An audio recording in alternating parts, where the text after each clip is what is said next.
Hello students, very good morning to all and welcome to the class. In this video lecture, we will learn our poem How to Tell Wild Animals, which is written by Carolyn Wills. तो इस poem में poet ने हमें animals का identification बताया है कि भी कैसे आप वाइल्ड एनिमल्स को आइडेंटिफाई कर सकते हैं. सो दिस ह्यूमरस पोएम, तो ये जो पोएम है बहुत ही ह्यूमरस तरीके, बहुत ही फनी वे में ये इस पोएम को डिस्क्राइब किया है यहाँ पर एनिमल्स को. So this humorous poem suggests some dangerous ways to identify wild animals. तो बहुत ही अजीब तरीका है, थोड़ा सा humorous भी है, but it is dangerous to identify wild animals. तो wild animals है तो it is obvious कि सबको डर लगेगा.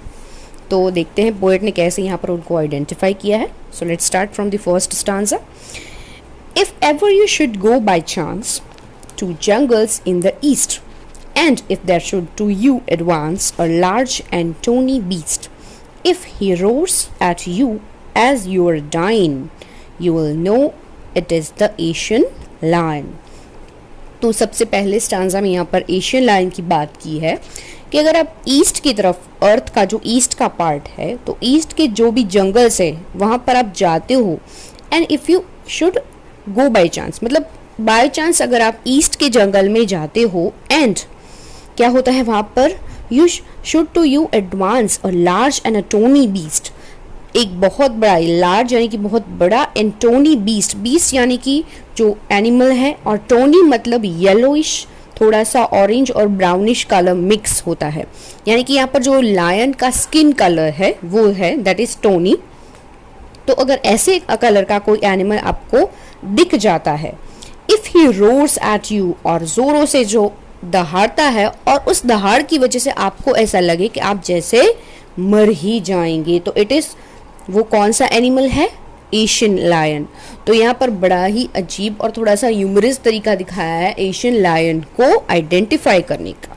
चलो इन द नेक्स्ट स्टांजा, और if sometime when roaming round a noble wild beast greets you, अगर आप कहीं भी रोमिंग यानी कि घूम रहे हैं, राउंड मतलब बैकग्राउंड, किसी बैकग्राउंड में घूम रहे हैं, a noble wild beast, noble मतलब जो, जैसे कोई रॉयल किंग की फैमिली से कोई जो बिलोंग करता है दैट इज रॉयल, और यहाँ पर उसको नोबल भी बताया है.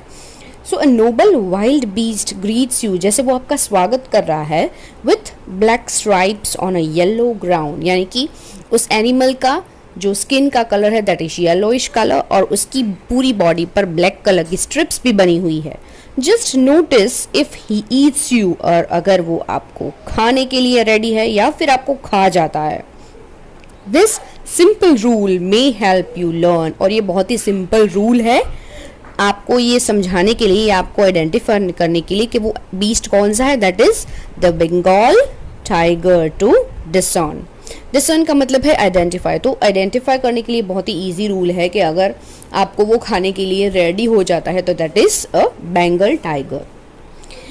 Third stanza, if strolling forth a beast you view whose hide with spots is peppered, as soon as he has leapt on you, you will know it is the leopard. Will to know good to roar with pain, he will only leap and leap again. यहाँ पर जो leapt है that is actual में वो spelling है LEAPT, तो यहाँ पर पोएट ने ए जो लेटर है उसको स्कीप किया है, and last answer leap leap again, but actually it's a leap LEAP. तो यहाँ पर अगेन उन्होंने एक लेटर को स्कीप किया है. ये जो पोएट्स होते हैं उनको ये राइट्स होते हैं कि वो किसी भी स्पेलिंग को यहाँ पर किसी भी स्पेलिंग को चेंज कर सकते हैं, क्योंकि उनको पोएम में एक अच्छी सी राइम बनानी है. तो एक अच्छी सी राइम बनाने के लिए वो किसी स्पेलिंग को, किसी वर्ड को चेंज कर सकते हैं. सो यहाँ पर थर्ड स्टांजा में बताया गया है, इफ स्ट्रोलिंग फोर्थ, स्ट्रोलिंग का मतलब है बहुत ही कैजुअली वॉक करते हुए, फोर्थ मीन्स फॉरवर्ड, और बीस्ट यू व्यू, अगर आप किसी एनिमल, ऐसे बीस्ट को देख रहे हो जो फॉरवर्ड मतलब आपकी तरफ बहुत ही कैजुअल वॉक करते हुए आ रहा है, whose hide with spot is peppered, peppered का मतलब है उसकी बॉडी को कवर किया गया है, एंड हाइड मीन्स उसकी स्किन, तो एनिमल की जो स्किन है उसको कवर किया गया है विथ स्पॉट, यानी उसकी बॉडी पर स्पॉट है, ब्लैक कलर के स्पॉट्स बने हैं, बिंदी जैसे राउंड शेप में कुछ कुछ स्पॉट्स अलग अलग पूरी बॉडी में बनाए गए हैं। As soon as he has leapt on you, जैसे ही वो आपकी आगे आके, लेफ्ट का मतलब है taken a jump toward someone, किसी के सामने जाके, मतलब किसी के पास आके उसके ऊपर जंप करना। You will know it is a leopard, तो आप तुरंत से पहचान लोगे उसको कि ये कौन है, leopard. Do no good to roar with pain, अगर उसको देखकर आप घबरा भी जाते हो तो ज़रूरी नहीं है कि उसको देखकर आप चिल्लाओ, क्योंकि जैसे ही वो रोर करेगा और आप उसको देख के मतलब डर के चिल्लाओगे तो वो आपको और डराएगा। कैसे? He'll only leap and leap again, वो एक से ज़्यादा बार आपके ऊपर जंप कर सकता है आपको डराने के लिए।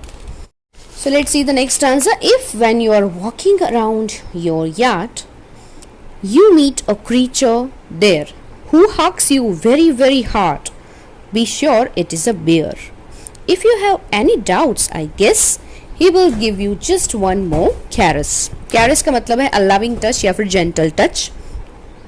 तो अगर आप आपकी यार्ड में कहीं भी वॉक कर रहे हो और किसी ऐसे क्रीचर को देखते हो जो आपको बहुत ही टाइटली हग करता है, तो इट इज़ श्योर कि वो एक बेयर है। And if you have any doubts, और अगर आपको यहाँ पर कोई डाउट है, सो आई गेस, यहाँ पर पोएट बताती है कि वो गैस करती है क्या, he will give you just one more caress, वो आपको एक और लविंग टच और कोई और तरीके से, मतलब बहुत ही प्यार से अगर कोई आपको टच करता है, अ लविंग टच, तो वो श्योर ही एक बेयर है। ये यहाँ पर पोएट ने डिस्क्राइब किया है, बट नॉट एक्चुअल कि किसी भी एनिमल को हम इस तरह से मान ले, इस बात को सच है या नहीं, we are not sure about, but ये जस्ट एक फ़नी पोएम है, ह्यूमरस पोएम है, तो यहाँ पर उन्होंने इस तरह से डिस्क्राइब किया है। तो इसका मतलब ये नहीं कि रियल लाइफ में भी बेयर का बिहेवियर है जो ऐसा ही हो।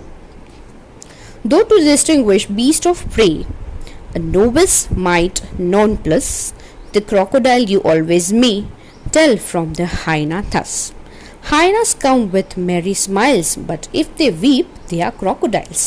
तो यहाँ पर दो एनिमल ऐसे हैं जो बीस्ट ऑफ प्रे यानी कि किसी और एनिमल को वो एज अ फूड उसको अपना शिकार बना लेते हैं।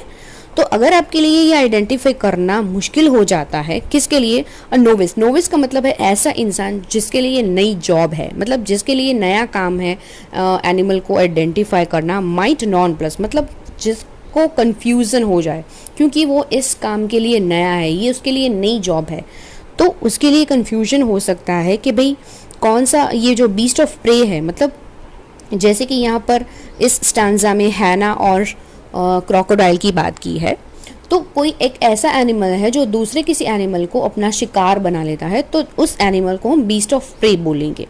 तो यहाँ पर उन दोनों को आइडेंटिफाई करने के लिए एक छोटी सी चीज़ दिखाई है यहाँ पर उन्होंने। तो crocodile you always may tell from the hyena thus, hyena comes with a merry, hyena जो होती है एवरी टाइम वो बहुत ही मैरी स्माइल करते हुए आती है, वाइल जो क्रोकोडाइल्स है दे ऑलवेज वीप, वो रोते हैं, वो क्राई करते हैं। तो ये दोनों चीज़ है, उसको देखकर आप आइडेंटिफाई कर सकते हो कि ये क्रोकोडाइल है और ये हैना है। Let's see this last stanza. The true chameleon is small, a lizard sort of things. He hasn't any ears at all and not a single wing. If there is nothing on the tree, is the chameleon you see. यहाँ पर poet बताते हैं कि chameleon को जो होती है वो बहुत ही छोटा सा होता है, lizard sort of things, he hasn't any years at all, मतलब उसके कान भी नहीं होते, एंड अ सिंगल विंग, और उसके पास कोई विंग्स भी अवेलेबल नहीं है। If there is nothing on the tree is the chameleon you see. अब यहाँ दो लाइन्स, जो लास्ट लाइन है यहाँ पर थोड़ा सा कन्फ्यूजन होगा, क्योंकि पहले पोएट ने लिखा है कि if there is nothing on tree, यानी कि अगर ट्री पर आपको कोई नहीं दिखता है तो आप जो देख रहे हो वो कैमलियन है, पर कैसे? तो यहाँ पर ये कन्फ्यूजन भी यहाँ पर हम दूर कर देते हैं। अगर आप ट्री के ऊपर देखते हो कि कैमलियन वहाँ पर है, ठीक है, तो वो ऐसा कैसे हो सकता है कि आप कुछ भी नहीं देख सकते तो वहाँ पर कैमलियन है? क्योंकि यहाँ पर पोएट ये समझाना चाहते हैं थ्रू दिस ये जो लास्ट टू लाइन्स है, यहाँ पर पोएट ये बताना चाहते हैं कि कैमलियन जो है उसको नेचर ने ही ऐसी उसके अंदर नेचर ने ही एक ऐसी उसको स्ट्रेंथ दी है कि वो किसी भी चीज़ पर अगर बैठता है तो उस चीज़ का कलर वो उसके अंदर बना लेता है, जिसकी वजह से उसका खुद का स्किन का कलर और उस चीज़ का कलर। तो यहाँ पर जो कैमेलियन है वो किसी ट्री की ब्रांच पर बैठा है, तो ब्रांच की कलर जो है इट इज़ ब्राउन कलर की होती है वो। और अगर ये कैमेलियन जो है वो उस ब्रांच पर बैठा है तो वो खुद का कलर भी ब्रांच के जैसा ही कन्वर्ट कर लेता है। तो जैसे ही आप उस ट्री की तरफ देखते हो या उस ब्रांच की तरफ देखते हो तो आपको लगेगा कि एक्चुअल में वहाँ पर कोई नहीं है, क्योंकि कैमेलियन और ब्रांच दोनों का कलर सेम हो गया है। पर अगर आप ध्यान से देखोगे तो वो कौन है वहाँ पर जो बैठा हुआ है, that is chameleon. So here we are and our poem, और इसकी राइम स्कीम है ABABCC, क्योंकि यहाँ पर आप सभी स्टांजा में देख सकते हो कि जो लास्ट वर्ड है वो कैसे थर्ड लाइन के साथ राइम कर रहा है, वाइल सेकेंड लाइन जो है वो फोर्थ लाइन का जो लास्ट वर्ड है उसके साथ राइम कर रहा है, और फिफ्थ सिक्स दोनों लाइन के जो लास्ट वर्ड है वो भी एक दूसरे के साथ अच्छे से राइम कर रहे हैं। सो ABABCC, that is the rhyme scheme of the poem. So I hope you understand the difficult word meanings and enjoy the humorous poem and identify the wild animals. Thank you.